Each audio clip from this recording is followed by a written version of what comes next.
Bueno, os traigo una entrevista a Enrique Fonseca, que creo que todos lo conocéis, y en esta primera parte vamos a estar hablando de la victoria de Pedro Castillo en Perú. Y antes de dejaros con la entrevista, pues quiero excusarme un poco, ya que no vais a ver la calidad de imagen y audio que soléis ver en este canal, porque pues no he podido utilizar pues mi cámara y mi micrófono habitual. Pero aún así os aseguro que la entrevista ha salido muy bien y está muy interesante. Quedaros hasta el final porque la conclusión es bastante interesante. Bueno, me veis en un plano un poco distinto al habitual. Estoy aquí con, creo que conocéis todos, en Enrique Fonseca. Buenas, hola a todos. Привет, Artem. Привет. Как Привет, дела? Enrique. Все хорошо. Хорошо. Y bueno, hoy pues le traigo para comentar un suceso bastante reciente, y es que en Perú ha ganado el candidato Pedro Castillo a la presidencia. Por lo que parece, se dice que es un candidato de carácter comunista y que en Perú pues hay el miedo de que vuelva el comunismo, sin entrar a discutir si realmente es comunista o no. Ya cada uno se pone los casquillos que quiera. Creo que podemos estar de acuerdo que, viendo sus intervenciones y tal, es una persona populista de manual, diría Sí. yo. Bueno, a mí me gustaría resaltar una cosa, porque muchas veces en España y en Europa tendemos a pensar que toda la gente de izquierdas es más o menos tiene una ideología muy parecida, puede ser más o menos radical, pero el caso de Pedro Castillo y en general de la izquierda latinoamericana, es muy de izquierdas en lo económico.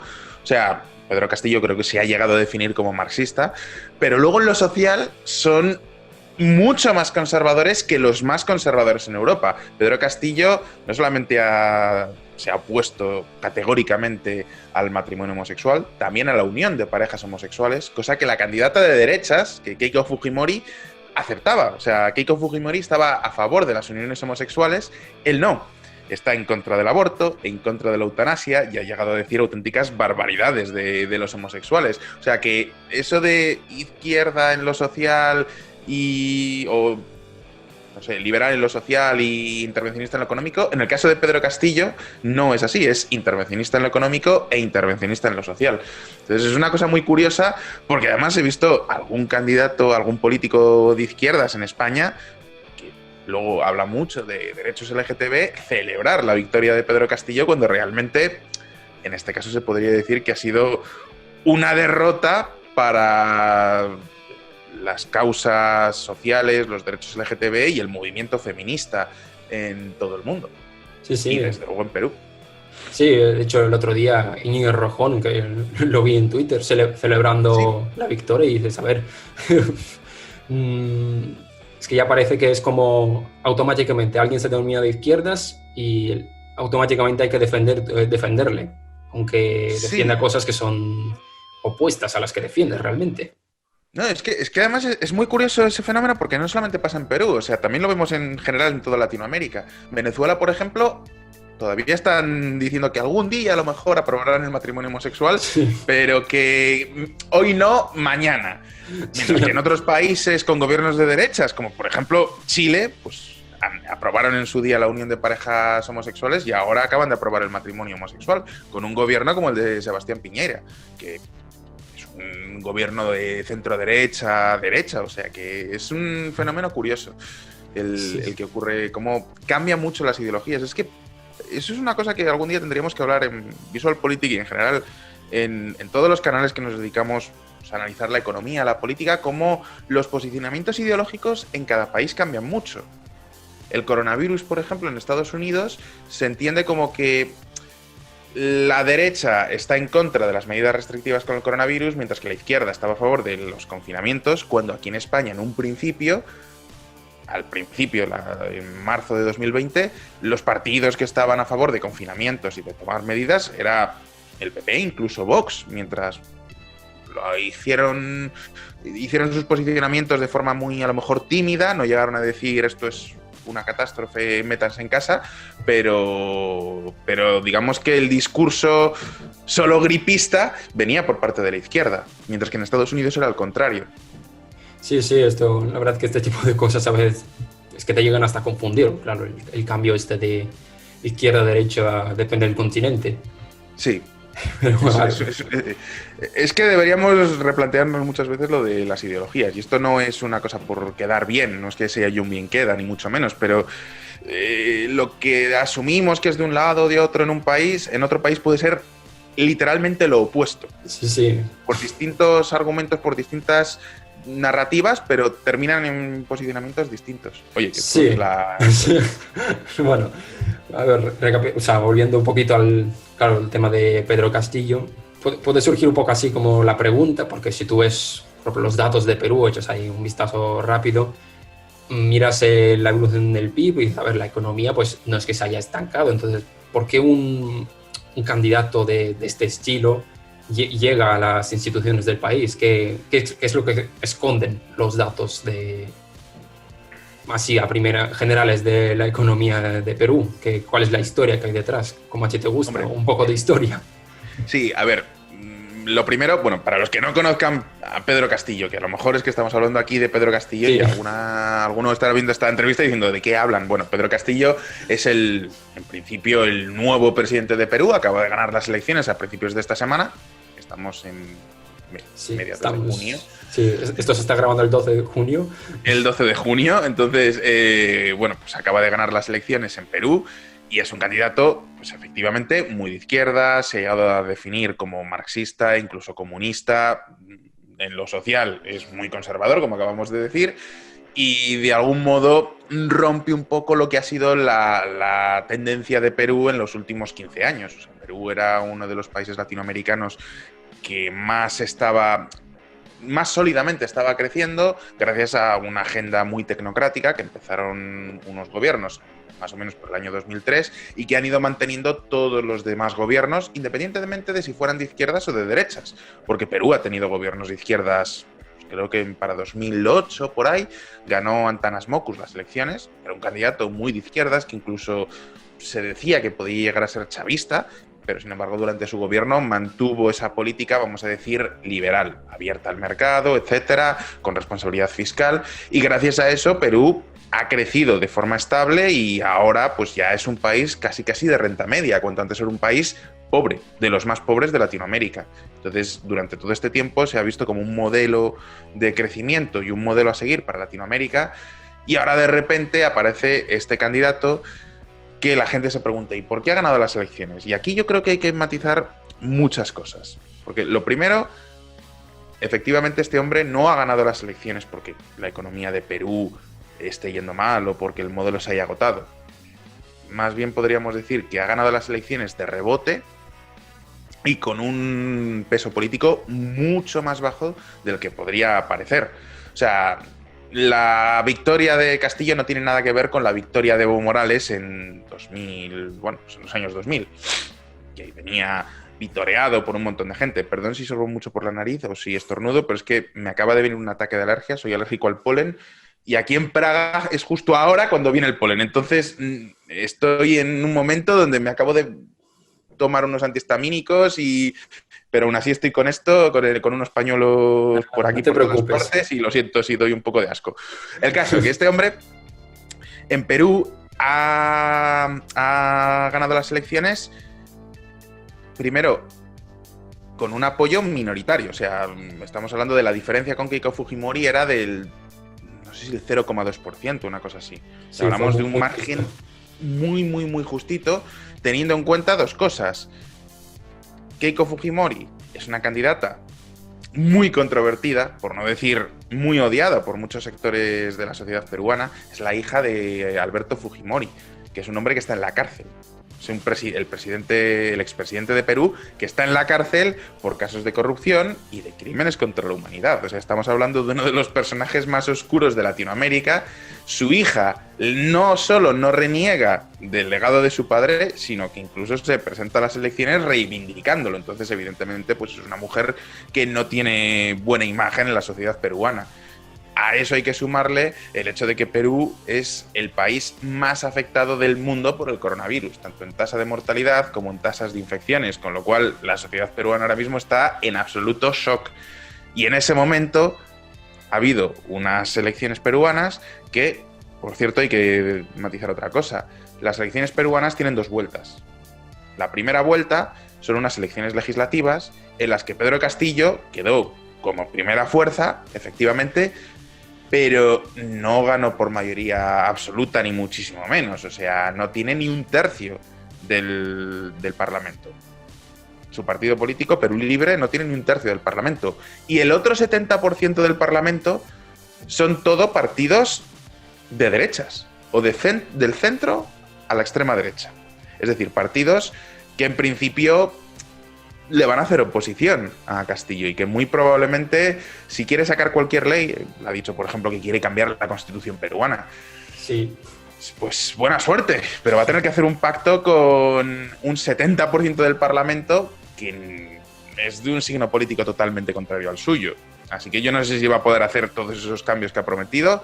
Es más, no sé siquiera si va a poder sacar ninguna ley, a no ser que suavice muchísimo sus políticas, porque tendrá que encontrar socios de gobierno para sacar todas esas leyes. Con lo cual, es un candidato que viene con muy poco apoyo político y con muy poco apoyo popular. Muchos de los votos que han ido para Pedro Castillo no eran votos pro Pedro Castillo, sino que eran votos anti Keiko Fujimori. Con lo cual no creo que tenga el capital político suficiente como para sacar adelante todas esas reformas y todas esas empresas públicas que quiere construir, ese 10% que quiere gastar en educación o no pagar las deudas externas que tiene Perú. Ya te digo, dudo mucho que lo pueda llevar a hacer. Y además hay un tercer factor que también creo que es muy importante que lo analicemos, y esto a lo mejor va a levantar algunas ampollas. Y es la falta de preparación del candidato. Y esto es muy importante que lo tengamos en cuenta. No sé si has visto entrevistas a Castillo. Sí, la verdad que ha sido una experiencia que me daban ganas de apagar, de salir. O sea, me sentía incómodo. ¿Has visto la entrevista de Singapur? O sea, ahora no me acuerdo, es que no me acuerdo ya ni cuál vi. O sea, hablaban del valor actual neto, de las pérdidas de las empresas públicas y la deuda interna. Sí, y me sentí esos conceptos así raros. Claro, o sea, este hombre, los que veáis esta entrevista, en serio, cuando podáis, mirad alguna entrevista, aunque solo sea 2 minutos, un poquito por morbo, por ver cómo es el personaje. Es un señor que se ha estado dando entrevistas, participando en debates, y va a todas partes con una camiseta blanca, con el logo del partido, un gorro, así un sombrero como de campesino, y va con un lápiz gigante, así como si fuera un cetro. Sí, llevaba el lápiz este gigante que es el símbolo del partido. El símbolo del partido es un lapicero, que es el lapicero con el que representa la cultura, la educación, el lápiz con el que van a borrar toda la corrupción, y bueno, pues ha sido un poco el símbolo de la campaña, y el hombre iba ahí a todas partes con ese lápiz así, que era pues más grande que esta botella, pero así, con él, y estaba ahí en las entrevistas con el lapicerito aquí así, sin saber muy bien qué hacer con él. Y claro, es un hombre que, por ejemplo, después de tener este discurso en principio tan de izquierdas, le pregunta en una entrevista, bueno, ¿y cuál sería su modelo de país? Y él se queda así un poco como en silencio y dice, bueno, yo es que modelo de París, pues yo quiero Perú que sea lo mejor posible. Ya, hombre, sí, pero díganos más o menos qué país es un poco a lo que usted querría parecerse. Claro, en ese momento todo el mundo se espera que diga Venezuela, Bolivia, Ecuador, ¿no? Algún país, pues un poco que haya tenido algún régimen socialista del siglo XXI. Va y dice Singapur. Claro, en ese momento se queda el entrevistado, pues como nos hemos quedado todos, ¿no? Singapur. O sea, un señor de, en principio, vamos a decir, de extrema izquierda, defendiendo Singapur, pues es un poco... Y dice, ¿pero estaba usted dando cuenta de que tal? Y él dice, pues entonces Bolivia. Dice, pero vamos a ver, ¿se está usted dando cuenta de que Singapur y Bolivia son opuestos? Bueno, pues no sé, pues cogeré cosas de cada uno, no sé. Eso a mí lo que me indica... Alguna vez esa entrevista y dice, ay Dios mío, este hombre no tiene preparación, va a destruir el país. Yo lo que veo es una persona que efectivamente no tiene preparación y tampoco tiene un programa claro. Que ha estado haciendo unas promesas de campaña, pues bueno, pues que voy a invertir en educación. Vale. bien. Y conmigo, pues estoy a favor de lo bueno y en contra de lo malo. Pues muy bien.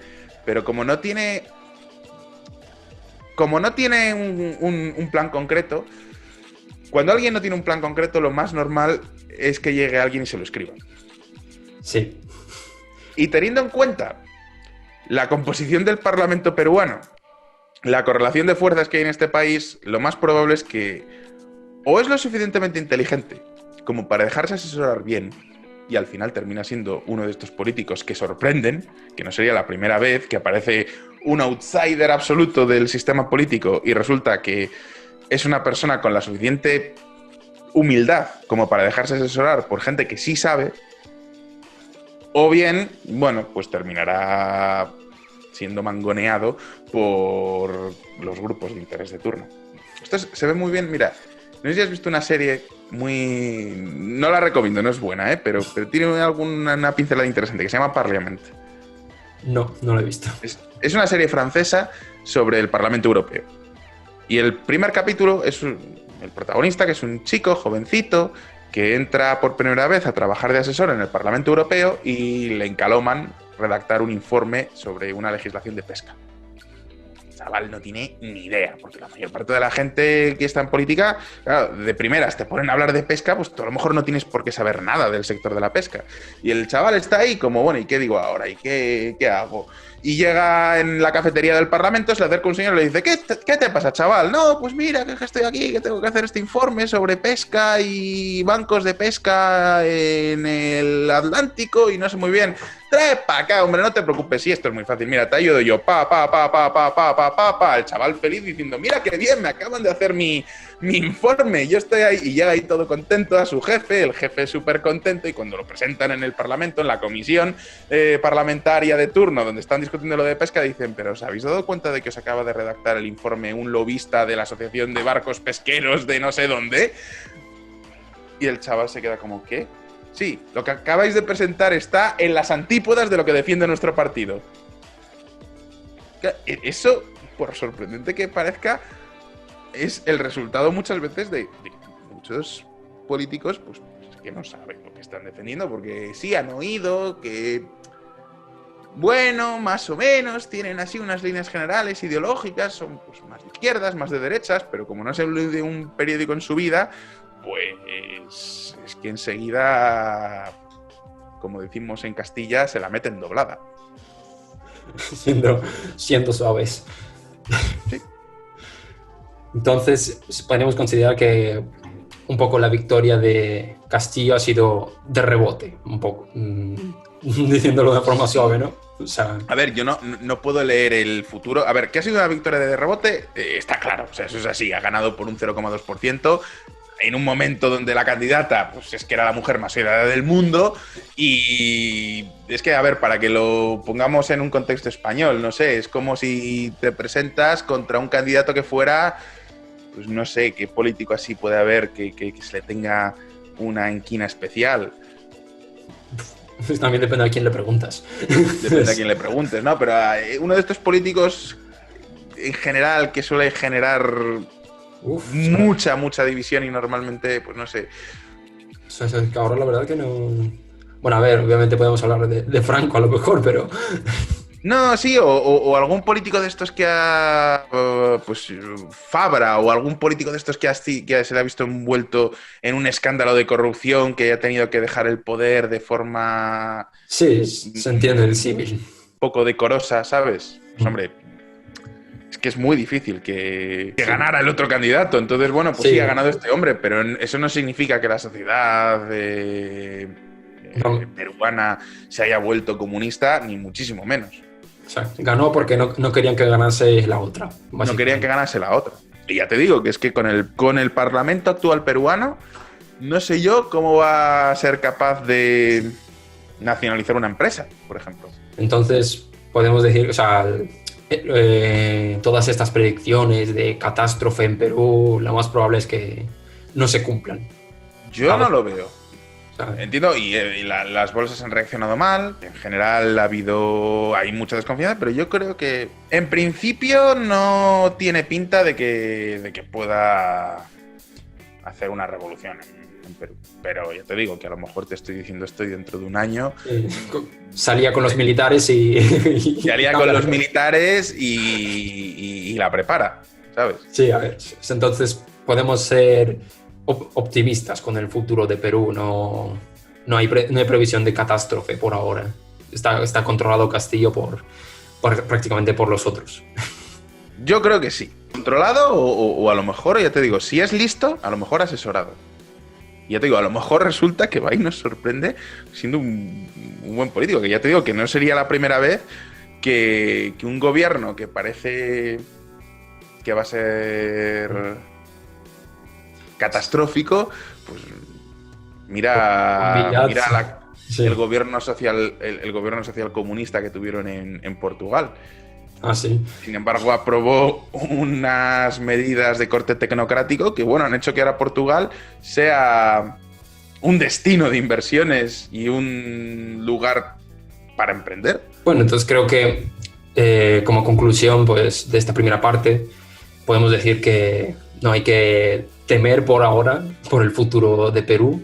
No hay demasiadas razones para pensar que el Castillo vaya a aplicar todo lo que diga y que vaya a haber una catástrofe en la economía de Perú, básicamente por eso, porque no puede por cómo está el Parlamento. Sí, bueno, y otra pregunta respecto a Castillo. ¿Y dentro de su partido está también asesorado por alguien o son también gente más o menos de su misma rama o como...?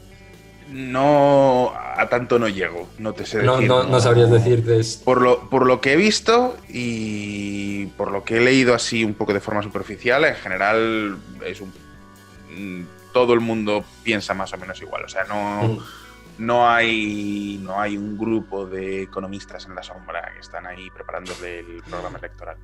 Vale.